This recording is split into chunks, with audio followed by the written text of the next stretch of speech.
welcome Congressman Ron Paul. And let me also say this. Dr. Paul is a nationwide policy.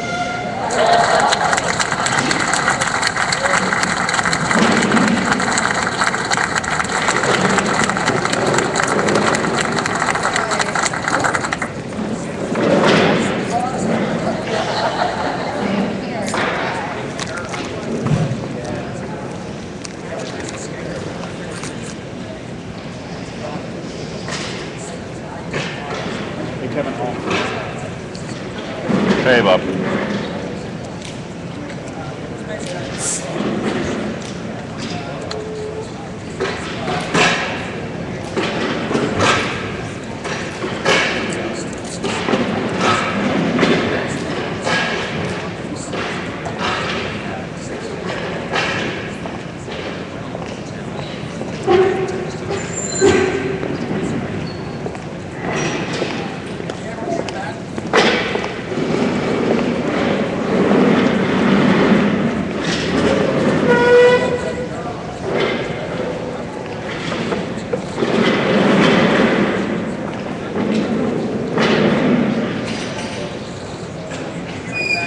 Not very well.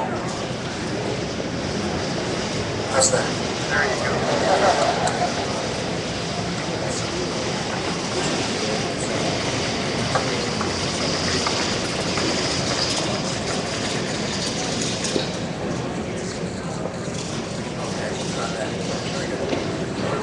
Getting my education. You know, in the 1960s, as I was finishing medical school and spent time in the Air Force, residency, I came across a school of economic thought called Austrian economics, and I became fascinated with it because they had made some predictions back at that time that I became exactly true. Because at that time we had a monetary system that was still based on that. It didn't make any sense because they didn't live up to the promises of gold standard. And the government spent too much money, they just printed money, and it was predicted in the 1960s that things would fall apart. 1971, that's exactly what happened. The last $17 collapsed.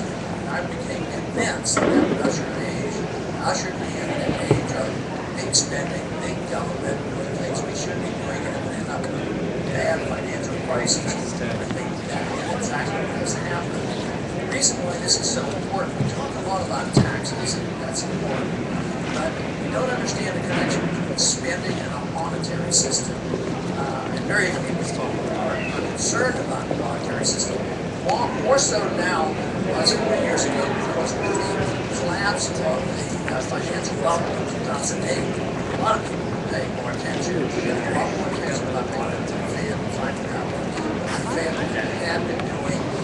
For instance, it was discovered after a very difficult time getting the information. We found out that Congress, of course, Congress spent $1 trillion bailing out certain companies. Awesome. That means I get to carry trays really far. The Federal Reserve is involved with $10 trillion. They just create money out of thin air. They won't tell you, the people, because they won't tell Congress what happens, and they have no oversight. So court cases were filed, and we passed some legislation. We still don't get all the information. And of that $15 trillion that they passed out to bail out various special interests, $5 trillion of it went to proceedings. Those procedures are still in place. Steve, how are you? Great right now. Plenty of plans for us to be involved with the IMF, which is direct taxpayers' money, as well as that's all it means, right? Not many national guys here today. Standing ready to do whatever is necessary to promote the system. The argument is we allow the system Michael to Barone collapse goes to because it would hurt everybody. The whole thing is a bailout to help certain individuals. No problem.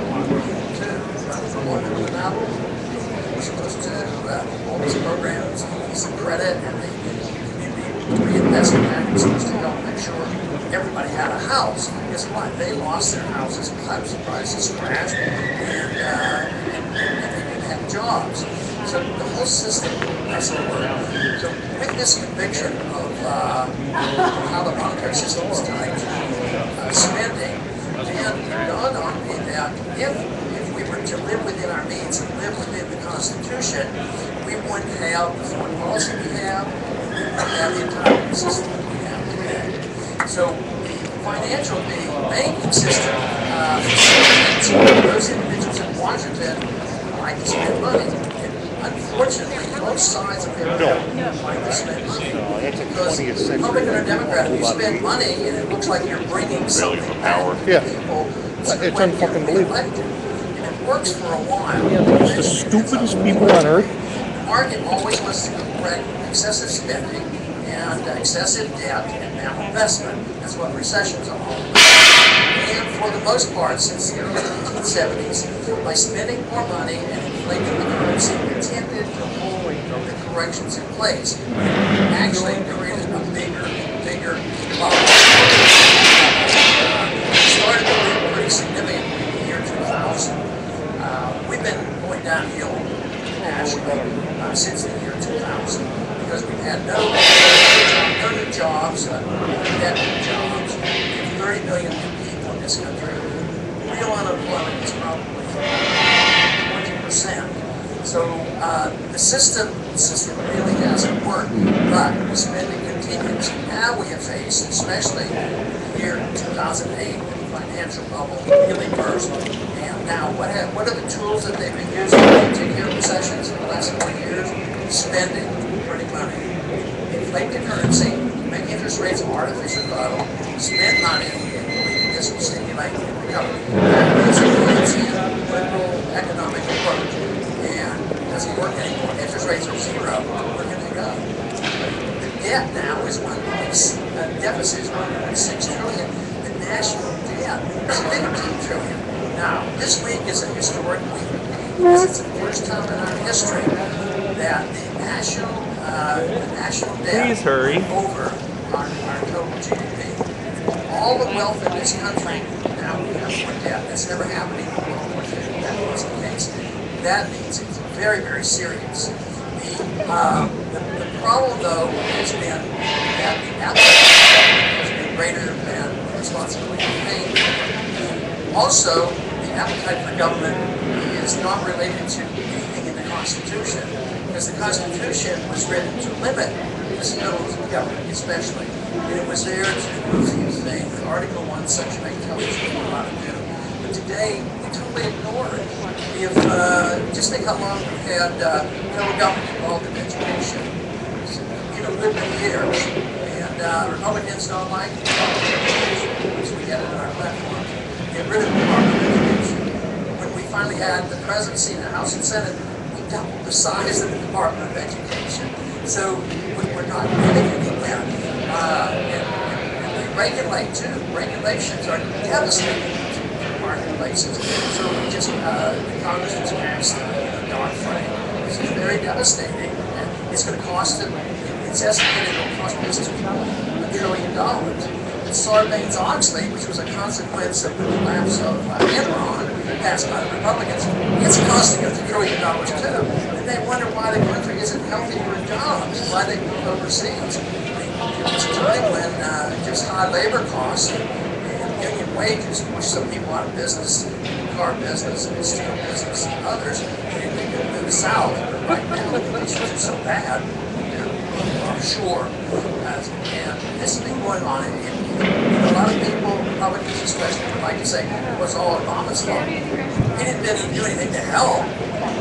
It's made it worse. It's been going on a long time. It's connected to people's appetite for government. So we could blame the president, we could blame the courts, we could blame the Congress. We could also just politicize it. But the whole thing is a long time because we have to become soft and think that deficits don't matter.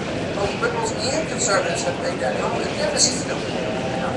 But they do matter, and that's what we're facing. But we need, as a people, to decide one way or the other what we call government ought to be. And this is more or less what we found in this country.